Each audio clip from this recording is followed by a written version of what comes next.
So Rian, I wanted to ask you quickly, two questions came to mind while we were thinking. First one for me is, I look at everything online now, I don't read newspapers. So like, what's the longevity of this printing press?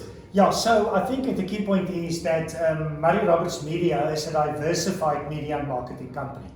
So in other words, they started migrating their, let's call it, newspaper publications from physical printing onto online. So they've already migrated that. Okay. The second point is they also provide marketing and media solutions. In other words, let's call it consulting services. And then what they have done very cleverly, if there's any capacity in terms of their printing press, they rent that out. So they print stuff on behalf of external customers. Think of it like you go to Postnet, for example, where you're asked to print.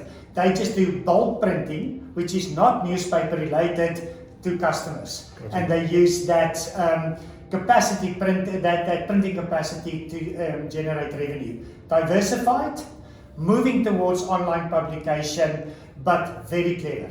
And also what I think is key is very low debt levels. Yeah. So I mean, a lot of sustainability going forward. Indeed. Tell me, it sounds good, but why would they want to sell and sign a 16-year lease, particularly below market value? Well, they've got a strategy, an acquisition strategy, where they go to smaller towns and buy up the newspapers. In other words, to ensure target market share.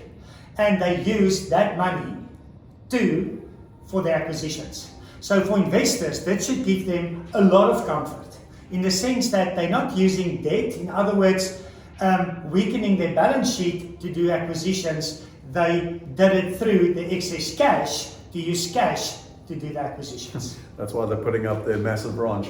Indeed. Last question, Rian. I get asked this a lot. You know, we've got Ukraine, we've got inflation rates rising. In fact, I saw in England today, interest rates are going up. It's an unstable market. You know, stock markets are not necessarily crashing, but are certainly all over the place from a volatility perspective. Sometimes people say to me, in this environment, why would I look at alternative assets? Why would I look at America?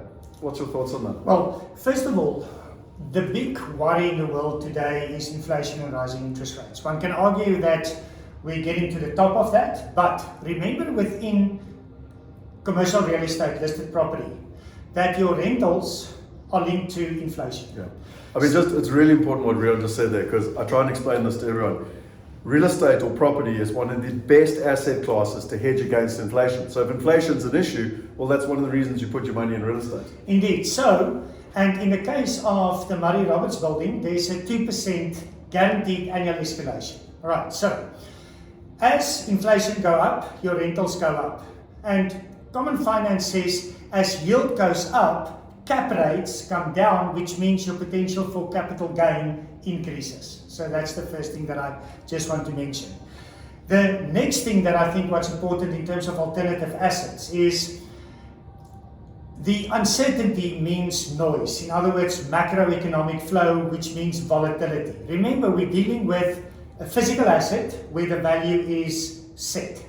Secondly, you're dealing with a tenant, which pays a certain predefined income stream.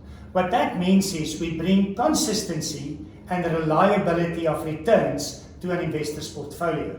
And that's the beauty of global alternative assets. As one part of your portfolio behaves in a certain manner, but by bringing in global alternative assets just simply mean that a part of your portfolio are more stable, it behaves differently, which means you can achieve your objectives.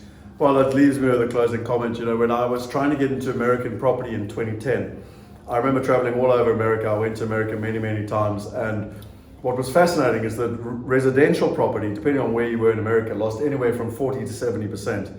And I mean, that American property crash, real estate crash of 2008, 2009 was devastating.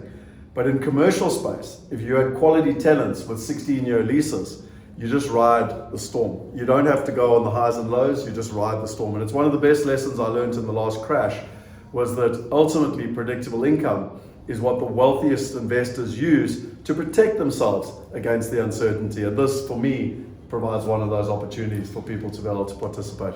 Indeed, if there's cash flow, consistent, price will follow. Correct, exactly. So there you have it. If you've got more questions, come along to the webinar and we'll be able to answer them for you. We look forward to your questions. We look forward to your participation. I believe this can give you the peace of mind. Remember what Rian has said. You've got wealth protection and you've got income diversified. Thank you.